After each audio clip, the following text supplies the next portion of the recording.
వెళ్ళేదే పేద ప్రజలు, తర్వాత దళితులు, ఎస్సీలు, ఎస్టీలు, అందరు మైనారిటీ వర్గాలు పేదవాళ్ళే వెళ్తారు.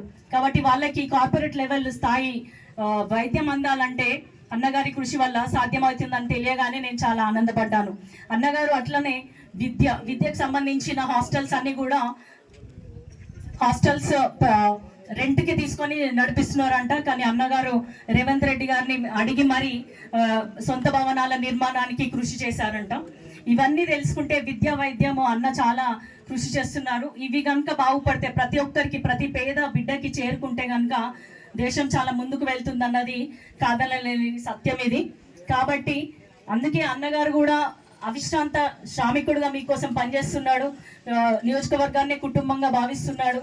అన్నయ్య గారి సూచనలు, సలహాలు, నేను కొత్త విద్యార్థిని, రాజకీయాల్లో అభివృద్ధి చేయాలన్న ఉద్దేశంతో వచ్చిన దాన్ని, మనం అనుకున్నట్టు మీరు ఇంతసేపు అన్నవాళ్ళు చెప్పినట్టు ఏదో భూ కబ్జాలు చేసి లేకపోతే కంపెనీలు కాపాడుకోవడానికి, అవినీతి సంపద కాపాడుకోవడానికి వచ్చిన దాన్ని కాదు.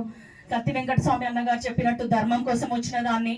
కాబట్టి మీరందరూ కూడా అన్నగారిని ఎలా అయితే గెలిపించుకున్నారో, అన్నగారిని ఎట్లయితే కడుపులో పెట్టుకొని అధిక మెజారిటీ ఇచ్చారో, మీ ఇంటి ఆడబడ్డగా, మీ ఇంటి ఆడపడుచుగా నన్ను గెలిపించుకుంటే నేను కూడా అన్నగారి సలహాలు, సూచనల మేరకు ఇక్కడ కావాల్సిన అభివృద్ధి పథకాలు కానీ, అభివృద్ధి పనులకు కానీ నేను ఎంపీ అయితే కేంద్ర నిధుల నుంచి తీసుకొస్తాను. అట్లాగే అన్నగారు ఇప్పుడు మనకి ఇది కొత్తగా ఏర్పడిన మండలము, ఇదే మొదటి సమావేశం అని తెలిసింది. ఈ మొదటి సమావేశానికి నేను రావడం నా అదృష్టంగా భావిస్తున్నాను.